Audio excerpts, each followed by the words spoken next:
We're in Arbortec, Colorado, and we're pruning some large trees on a rental property for one of our customers.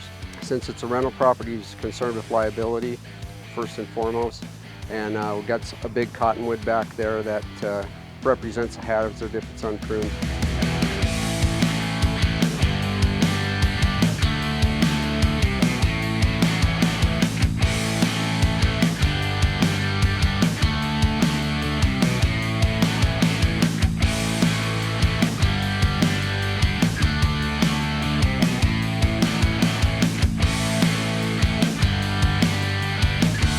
So we're a preservation company, so long-term maximization of tree health is our focal point, and that's what we are concerned with.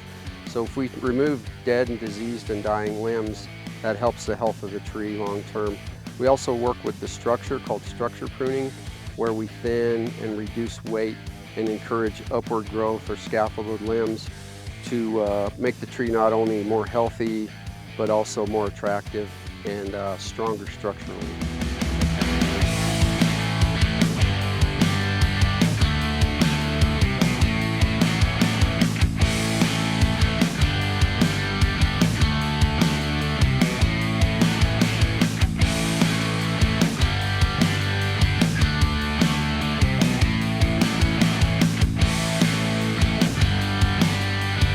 The difference between an arborist and a tree cutter is an arborist is going to prune the tree properly and make the cuts at the proper physiological spot on the tree called the branch bark ridge, the branch bark collar. If an arborist understands that and works with the tree's physiology, we don't remove any more than 25% of the live canopy at any one time.